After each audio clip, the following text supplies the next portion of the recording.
구독과 좋아요는 사랑입니다.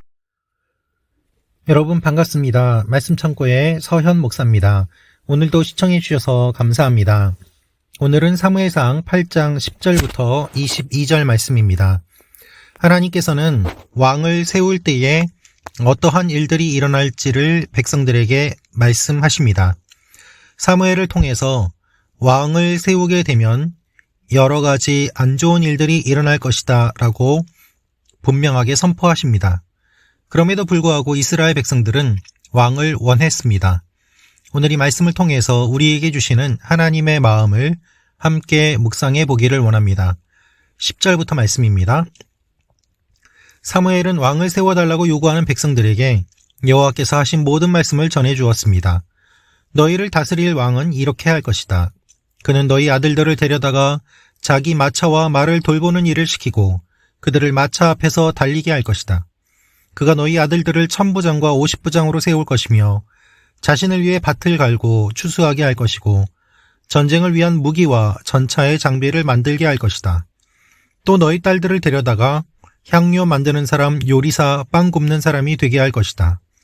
그는 너희 밭과 포도밭과 올리브 밭 가운데 제일 좋은 것을 골라 자기 신하들에게 줄 것이며 너희 곡식과 포도 수확물의 10분의 1을 가져다가 자기의 관리와 신하들에게 줄 것이다. 너희 남종들과 여종들과 너희 소년들과 나귀들 가운데 가장 좋은 것을 끌어다가 자기 일을 시키고 너희 양들의 10분의 1을 가질 것이며 결국 너희 자신도 그의 노예가 될 것이다. 그때가 되면 너희는 너희가 선택한 그 왕에게서 벗어나게 해달라고 울부짖겠지만 그때는 여호와께서 너희의 말에 응답하지 않으실 것이다. 이렇게 말했지만 백성들은 사무엘의 말을 들으려 하지 않았습니다. 아니요, 그래도 우리는 왕을 원합니다. 다른 나라들처럼 우리를 다스릴 뿐 아니라 우리를 이끌고 나가 싸워줄 왕이 있어야 합니다. 사무엘이 백성들의 말을 모두 듣고 여호와께 다 말씀드렸더니 여호와께서 대답하셨습니다. 그들의 말대로 그들에게 왕을 세워 주어라. 그러자 사무엘은 이스라엘 사람들에게 모두 자기 성으로 돌아가 있으라고 말했습니다. 여러분, 오늘 말씀을 보면 왕을 세워달라는 백성들의 요구가 있습니다. 하나님께서는 그들의 요구를 들으시고 왕을 세우게 될 때 어떤 일이 일어날지를 말씀하십니다. 아들들을 끌고 갈 것이고 딸들을 끌고 갈 것이고 너희가 가진 것들을 빼앗아 갈 것이고 결국 너희는 그 왕의 노예가 될 것이다 라고 말씀하십니다. 나중에 너희가 분명히 후회하게 될 것인데 그때에는 울부짖어도 내가 들어주지 않을 것이다 라고 명확하게 말씀하십니다. 그럼에도 불구하고 사람들은 왕을 원했습니다. 여러분, 하나님께서는 매우 공평하시고 정직하십니다. 그리고 공정하십니다. 하나님께서는 그래 너희가 왕을 세워라 라고 그냥 왕을 세우게 하시는 것이 아니었습니다. 하나님께서는 왕을 세울 때에 어떠한 일이 일어날지 먼저 아시고 미리 아시고 그것을 백성들에게 경고해 주십니다. 너희가 지금 왕을 원하고 있지만 사실 너희는 무엇을 원하는지 정확하게 알지 못하는구나. 왕을 세우게 되면 오히려 너희들이 더 힘들어질 것인데 그래도 세우겠느냐라는 질문인 것입니다. 여러분, 우리는 하나님께 간구하지만 실제로 무엇을 구하는지 모른 채 구할 때가 너무나도 많이 있습니다. 하나님께 기도하지만 내가 드리는 기도가 정말 나에게 유익이 되는지 그렇지 않은지 그것조차 생각하지 않은 채 마음에 원하는 대로 하나님께 기도할 때가 얼마나 많이 있습니까? 하나님, 이 대학 들어가게 해주세요. 저 직장 들어가게 해주세요. 저것을 갖게 해주세요. 부자 되게 해주세요. 높은 자리 올라가게 해주세요. 내가 원하는 것 들어주세요. 이렇게 기도하지만 그것이 정말 나를 위한 것인지 아닌지 알지 못한 채, 아니 어쩌면 오히려 그것이 나에게 재앙으로 다가오는지도 알지 못한 채 하나님 앞에 열심히 간구할 때가 얼마나 많이 있습니까? 그래서 하나님께서는 우리에게 미리 말씀하십니다. 너희가 지금 그것을 구하고 있지만 육신의 정욕을 위해서 구하는 것 아니냐. 우리가 기도하면서 기도의 방향이 바뀌게 되고 우리의 기도 내용이 바뀌면서 우리의 마음이 바뀌게 되는 일들이 일어나는 것이 바로 그것입니다. 그러나 마음이 굳어져 버린 이스라엘 백성들은 하나님께서 이렇게 말씀하셨음에도 불구하고 그들의 주장을 굽히지 않고 끝까지 하나님 앞에 요구하는 것을 보게 됩니다. 왕을 주십시오. 우리를 다스릴 사람이 필요합니다. 라고 말입니다. 여러분 생각해 보십시오. 지금까지 이스라엘 가운데 어느 누구 사람들을 강력하게 지배하는 지배자가 있지 않았습니다. 그것은 무엇을 뜻합니까? 지배력이 약하다는 것을 뜻합니까? 그렇지 않습니다. 모든 관계가 평등하고 어떻게 보면 민주적이었음을 우리가 알게 됩니다. 높고 낮은 지위가 명확하지 않고 때때로 필요할 때만 하나님께서 사사를 세우시며 그 사사도 필요할 때만 군대를 모았습니다. 그때그때 자발적으로 어떻게 보면 하나님께서 모든 관계를 평등하게 이루어 가도록 이끌어 주셨는데 그것을 자발적으로 저버리고 노예와 주인이 되겠다라는 어리석은 주장이 왕을 달라는 주장의 의미였습니다.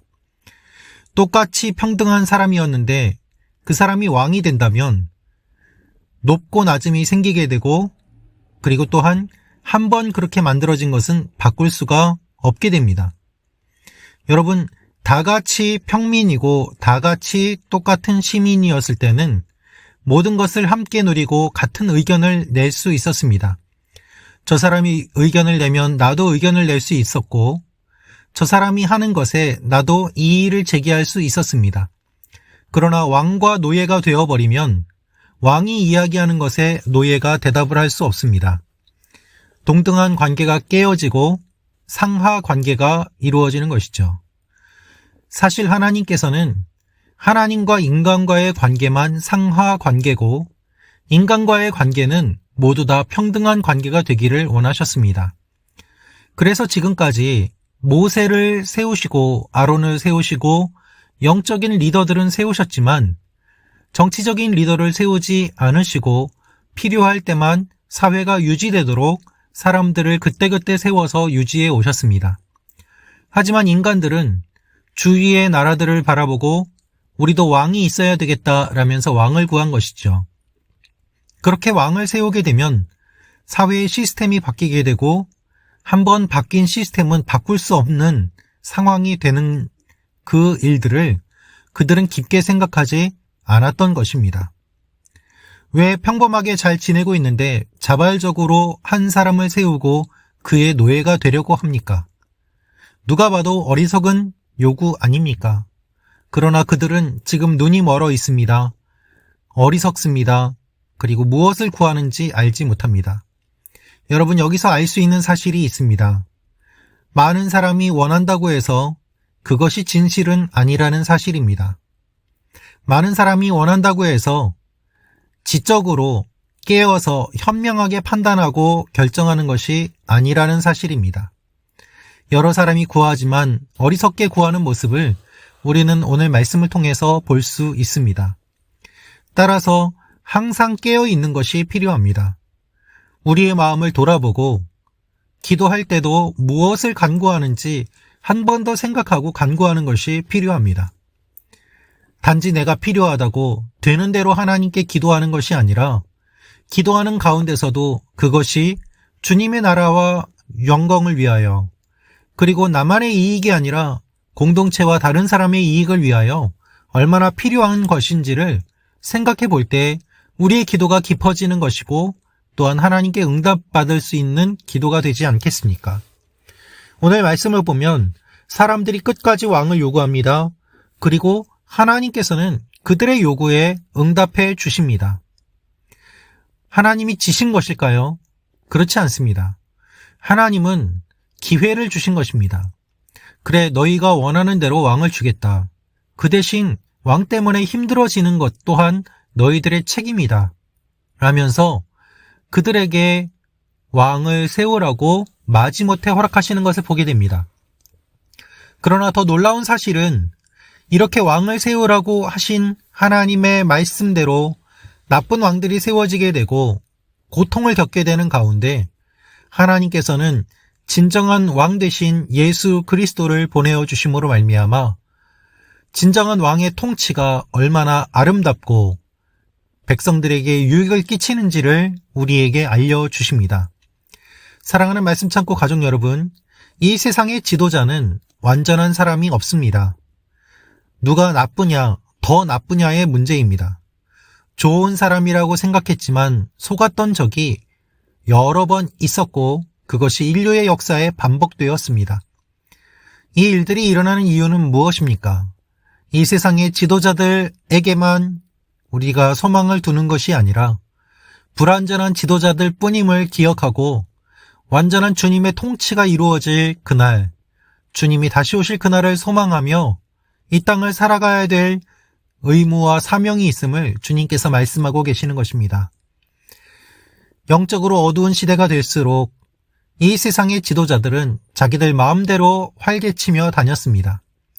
그러나 영적으로 깨어있는 선지자와 하나님의 백성들이 있을 때에 지도자들에게 맞서고 바른 통치가 이루어지도록 힘써 행해왔던 것들을 우리는 보게 됩니다. 그렇게 주장할 수 있었던 이유는 예수 그리스도의 통치를 아는 사람들이기 때문입니다. 예수님이 정치적인 지도자는 아닙니다. 그러나 주님께서는 그 정치적인 지도자를 포함하여서 온 세상의 모든 것을 다스리시는 분이십니다. 우리는 이 세상의 지도자의 통치를 받지만 그것에 얽매이지 않고 예수 그리스도의 통치를 받는 사람들입니다. 그래서 우리가 누구의 말을 들을 것인가를 항상 주님께서는 요구하십니다. 너희가 지금 왕을 구하고 있다. 너희의 어리석은 것을 너희는 깨닫고 있느냐? 이 말씀이 지금 내가 구하고 있는 것들을 돌아보게 하시고 또한 이 세상의 지도자의 희망을 두는 것이 아니라 우리를 구원하시고 이끌어 주시고 영원히 통치하실 예수 그리스도께만 소망을 두도록 다시 한번 도전하시는 내용입니다. 오늘 이 말씀을 통하여서 여러분과 저에게 주님께서 주시는 메시지를 기억하고 마음에 새기며 나아가는 하루가 되시기를 기도합니다. 기도하겠습니다. 살아계신 아버지 하나님, 저희가 하나님께 구하지만 얼마나 어리석은 것들을 구할 때가 많이 있습니까? 저희의 어리석음을 불쌍히 여겨주시고 하나님께서 원하시는 것들을 구하는 하나님의 사람들이 되게 하여 주옵소서. 주님의 통치를 기다리며 오늘도 소망하며 나아가는 하나님의 사람들이 되게 하여 주옵소서.